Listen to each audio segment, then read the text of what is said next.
نکالنے کا سب سے پہلا مقصد تو یہ کہ مہنگائی بڑھ رہی ہے، معیشت نیچے گر رہی ہے، اور دوسری بات یہ انسانی حقوق جو ہے وہ پامال کیے جا رہے ہیں، اور چوتھا ہمارا پوائنٹ اور مطالبہ یہ ہے کہ ہمیں جلدی الیکشنز چاہیے تاکہ ملک کو ہم چوروں سے اور ڈاکوں سے بچا سکیں۔ مجھے نہیں لگتا کہ وہ آئیں گے، اور اگر وہ آ بھی جائیں گے تو کوئی فرق نہیں پڑنے والا۔ دیکھیں، آپ سب کچھ کر سکتے ہیں، آپ عوام کے دل پہ حکومت نہیں کر سکتے۔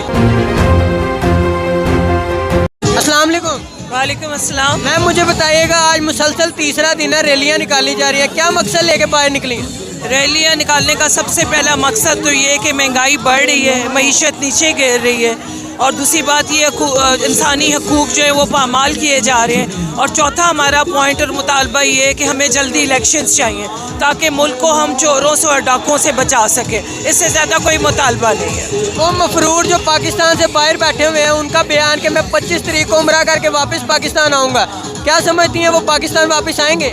مجھے نہیں لگتا کہ وہ آئیں گے، اور اگر وہ آ بھی جائیں گے تو کوئی فرق نہیں پڑنے والا۔ دیکھیں، آپ سب کچھ کر سکتے ہیں، آپ عوام کے دل پہ حکومت نہیں کر سکتے، اور حکمران جیتا کس سے ہے؟ عوام کے ووٹ سے۔ تو یہ ان کی بہت بڑی غلط فہمی ہے۔ انشاءاللہ عمران خان صاحب بھی آئیں گے، اور بہت دھوم دھام سے اور بہت طاقت کے ساتھ دوبارہ آئیں گے انشاءاللہ تعالیٰ۔ آصف زرداری کہتے ہیں کہ خان صاحب اسمبلی کو تحلیل کریں، میں خود خان صاحب کے مد مقابل الیکشن لڑنے کو تیار ہوں، کیا سمجھتی ہیں وہ خان صاحب کو شکست دے سکتے ہیں؟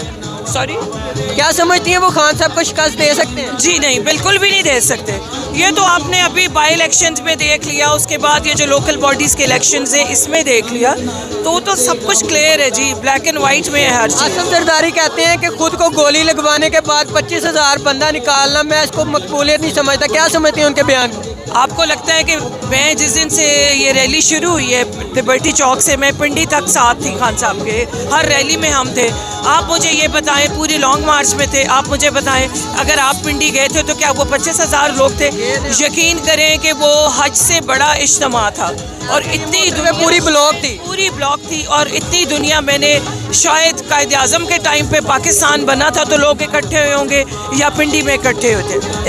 اس میں کوئی جھوٹ نہیں ہے۔ اب مخالف پارٹیز جو مرضی کریں، وہ تو آپ پھر خود سمجھدار ہیں۔ آپ عطا تاڑڑ کا وزیر اعظم آزاد کشمیر کے حوالے سے شرمناک بیان، کیا سمجھتے ہیں یہ پاکستان کو کس جانب لے کے جا رہے ہیں؟ تباہی کی طرف لے کے گئے ہیں، اور مزید لے کے جا رہے ہیں۔ آپ کو بھی نظر آ رہا ہے، سارے دنیا کو پتہ ہے، انٹرنیشنلی یہ چیز ایک مانی گئی ہے کہ پاکستان کو اب کوئی نہیں بچا سکتا سوائے عمران خان کے۔ آخر میں امپورٹڈ حکومت کو کہ پیغام دینا چاہتی ہیں تو دے سکتے ہیں۔ امپورٹڈ حکومت کو یہی پیغام دینا چاہتی ہوں کہ اب آپ ریسٹ کریں، آپ کے ریسٹ کرنے کے دن آگے، سب کچھ آپ نے کیسز معاف کرا لیے ہیں، ٹھیک ہے، ہر چیز آپ اپنے نیب سے لے کے ہر جگہ آپ نے اپنے بندے لگا لیے ہیں، تو اب آپ گھر جائیں، آرام کریں، اور ہمیں پاکستان کو آگے بڑھانے دیں۔ بہت شکریہ۔